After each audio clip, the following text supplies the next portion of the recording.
পুলিশের জালে আটক নবদ্বীপের পৌরপতি বিমান কৃষ্ণ সাহা।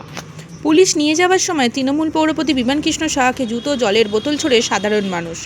একটা সময় জুতো গিয়ে পড়ে বিমান কৃষ্ণ সাহার মাথায়।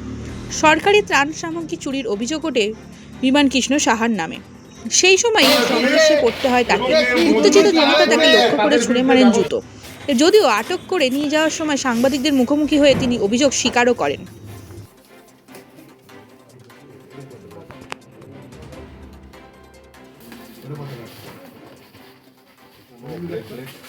পুলিশ গ্রেপ্তার করছে না, তাহলে আটক করছে কেন? জিজ্ঞেস করেন পুলিশ। রাস্তাটা আপনার বাড়ির সামনে এত বিক্ষোভ হচ্ছে কেন? রাস্তাটা পুলিশকে আপনার বাড়ির সামনে এত বিক্ষোভ দেখাচ্ছে কেন? তারা জানে। আপনার ক্লাব থেকে ত্রাণ সামগ্রী উদ্ধার হয়েছে।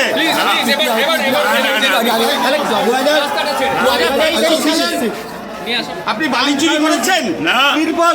ত্রিপল চুরি করেছেন? অসম্ভব, অসম্ভব। রাত্রি 3টের সময় পুলিশে নিয়ে যাচ্ছে কেন? পুলিশে নিয়ে যাচ্ছে কেন 3টের সময়?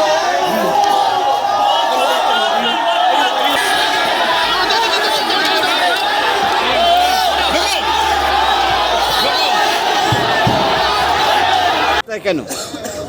আজকে নবদ্বীপের অপদার্থ পৌরপতি, চোর পৌরপতি যাকে আমরা বলি, নবদ্বীপের অপদার্থ পৌরপতি বিমান কৃষ্ণ সাহা, তার যে দুর্নীতি তা আজকে প্রকাশ্যে নবদ্বীপে দেখতে পাচ্ছে। এই রাত 10:30 থেকে শুরু হয়েছে আমাদের এই পুলিশ দিয়ে রেড চলছে।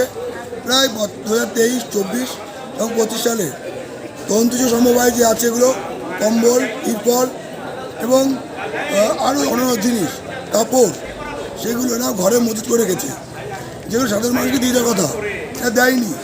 সম্পূর্ণ আত্মসাৎ করতো এরা, এগুলো বাইরে বিক্রি করতো। আর তা প্রমাণ পেয়েছে আজকে পুলিশকে সাথে নিয়ে আমরা আমাদের বিধায়ক, সম্মানীয় বিধায়ক সুধীর গোস্বামী, তার নেতৃত্বে আজকে চলছে পুলিশকে নিয়ে। আমরা এর পূর্ণাঙ্গ তদন্ত দাবি করছি এবং এই অপরাধ চোর পৌরপতি বিমানটাকে অ্যারেস্ট করতে হবে এই দাবি রাখছি। এর পূর্ণাঙ্গ তদন্ত চাই এবং 1 মাস সালের জেল এবং যাবজ্জীবন জেল দিতে হবে, কারণ এই নবদ্বীপবাসীর প্রচুর টাকা দুর্নীতি করেছে। আজকে যে তিরপল পাওয়া গেছে, বুড়ি তিরপল, ঘর স্টক করেছে, জানলাতে দেখা যাচ্ছে কোনো জায়গা নেই ঘরে। তিরপল, কম্বল, কাপড় সাধারণ মানুষের দেওয়া কথাগুলো, সরকারি তিরপল এরা ঘরে মজুত করে রেখেছে বলার স্পোর্টিং ক্লাবের মধ্যে। আমরা পূর্ণাঙ্গ তদন্ত চাইছি এবং এই মুহূর্তে বিমানটাকে নামিয়ে ওকে অ্যারেস্ট করতে হবে, এই দাবি আমাদের শহর বিজেপি শুধু নয়, গোটা নবদ্বীপবাসীর দাবি এটা। আপনার নাম? আমার নাম আনন্দ দাস, নদীয়া জেলা দক্ষিণের সদস্য এবং নবদ্বীপ বিধানসভার মিডিয়া কর্মী।